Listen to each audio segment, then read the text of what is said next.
Hey ho, physics students. I'm going to make a short video talking about problem number 4 on the projectile motion homework.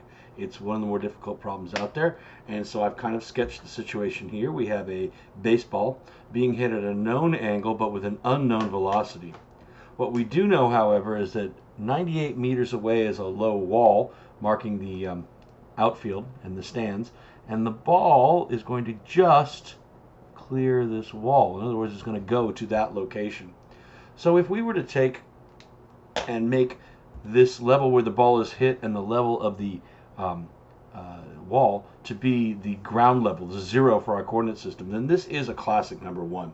But it's a classic number 1 with a wrinkle. The wrinkle is that we don't know the initial velocity. And I'm here to tell you that you can solve this problem by going through our normal procedure and then generating a system of equations with two unknowns. In other words, carrying around the unknown until we can finally know it. Now, our normal procedure was to simply draw the pick, to make the list of knowns and unknowns, and to solve one dimension. And in this case, I would probably solve the x direction equation first, and then to solve the y direction equation. Now what's going to happen is that these two directional equations, whether you do y first or x first, they're not going to be solvable. You're not going to get a number. You're going to get an equation. And that equation is going to relate initial velocity, and it's also going to have as an unknown time. And so this is going to be an equation with initial velocity and time. And according to the rules of algebra, if you have two equations with two unknowns, you should be able to solve it. Now, I'm not a fan of two equations with two unknowns. I really like to solve these by substitution. So I'm going to solve the x direction equation, and I'm going to manipulate that equation to say that t equals something. And then I'm going to use that expression as the time in the y direction equation. Okay, real quick, before I get going, why did I choose to solve the x direction equation first? And the answer is, this problem is over because of when the ball goes out of bounds, I guess. So I chose to do x first. There is absolutely no mandatory thing that you need to choose to do x first. But let's fill out the list of knowns and unknowns with the normal coordinate system with positive and positive like this. So do we know the final x position? We do. It is 98 meters. Do we know the final y position? Yes, it is 0.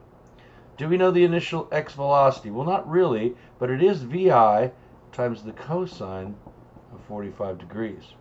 For those who are playing along at home, that's 0.707 vi. The cosine of 45 degrees, you can do that in your calculator. Over here we have viy, and that's going to be vi, the unknown initial velocity, times the sine of 45 degrees.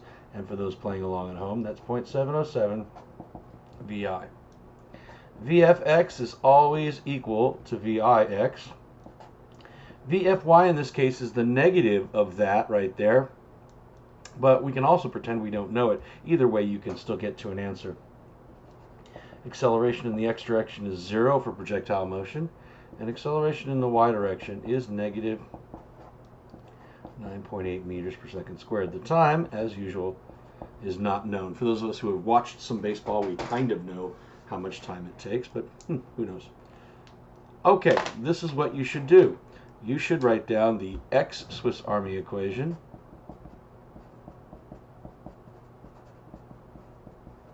and you should write down the y Swiss Army equation.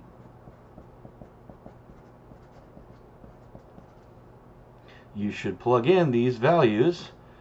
98 equals 0.707 vi times t plus 0.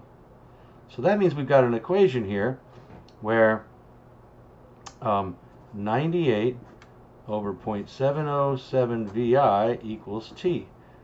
I just took this term, 0.707 vi, and I moved it to the other side and divided by it.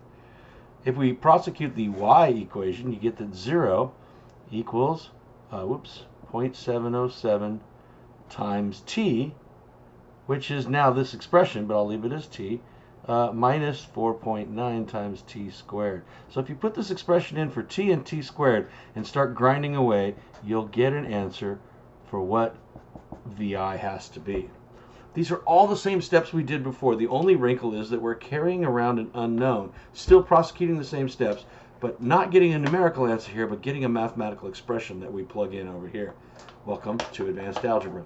Give that a shot, see how you do.